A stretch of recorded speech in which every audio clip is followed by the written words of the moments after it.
salaamaaleykum yéen a ngi ak Sala bu seen émission fee mu fi ak feneen tey nag saaf ginaar laa leen indil lii yëpp nag màggal gee ko waral ay ca màggal gi suñu yitte bu ko defee am suñu ginaar raxas ba mu set am foofu suñu nokkos voilà suñu recette tey nag dañuy ànd ak suñu ay Reen Herbes et Épices nga xamante ni bi daf leen defal pak màggal ngeen xamante di ngeen ci am seen tuufe seen lakk ginaar seen lakk yàpp seen viande seen nokkos mu nekk 5 épices yoo xamante ni bi yomb ba dee 6000 francs lañ leen koy jaay numéro baa nga noonu ñu affiché leen ci kaw bu leen hésité benn yoon woote jël seeni ay pak yóbbaale ca màggal ga seen plat yi n'en sera que meilleur ayca ñu jël suñu nokkos def ci suñu ay Reen Herbes et Épices nga gis texture bi muy jox suñu nokkos ñu diw suñu ginaar ba mu fat taraj duñ ca yem de jëlaat suñu Reen Herbes et Épices nokkos diw ko ci ba mu fat taraj ñu teg ne muy noppali ñu ñëw ci suñu soos am suñu soble suñu poivron couleur suñu nokkos waaye kenn mënta ni soos ci màggal gi te doo laal Reen Herbes et Épices soos bi nga xam da nga ko cay laal automatiquement mu dooreel ko ma laal ca tuuti épice nokkos bi boobu moom sama xol laa ko bëgg ayca ñu teg noonu suñu soos muy duqi ñu daal di ñëw defar suñu benn marinade bu fatt taraj laal nañ suñu som nokkos bi ñu desaloon suñu moutarde xam ngeen suñu xorom ak lu ne citron confit bi mariné bi ma leen defaroon ma laal ko ca paccal ci lingom ngeen ne ca laa yem de duma ci yem ma sànni ci olive noire olive vert daggati ci ay conditions munul ñàkk sama diggante ak yéen laal ca tuuti oignon blanc tuuti huile d'olive rek ay ca marinade bii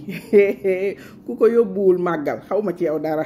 mangoogu ñu daal di ñëw teg suñu sauce gis nga ko muy togg waaw gis nga ko Reen Herbes et Épices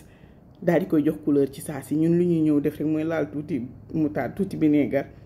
foofa songali ñu teg na le teg suñu dëwlin bu yem nag bala muy sens torop à mi-feu dañuy ñëw def ci suñu ginaar ba pare yor suñu ndox nag di ko ci wis parce que ndox boobu nga ciy wis mooy togg ginaar bi ba ci biir voilà gis nga damay ñëw di wis ndox comme ni ngeen koy gisee noonu léeg-léeg ma tëj ko bàyyi ko à l'étouffée muy dugg ginaar bi dina ñor xomm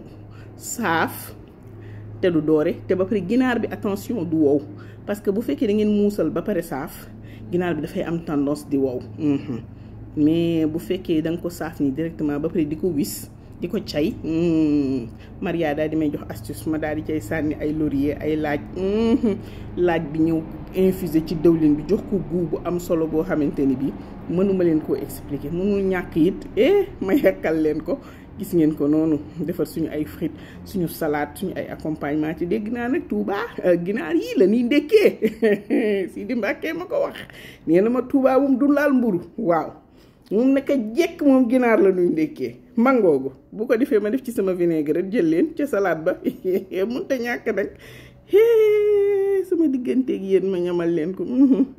te xam nga kooku faaw mburu bu croustillant dugg si ma laal soos dagg som ndawal jëlal texture ndawal bi du wow day am goût day juté ci biir ma jël ca sauce ba cuusa mbaay ba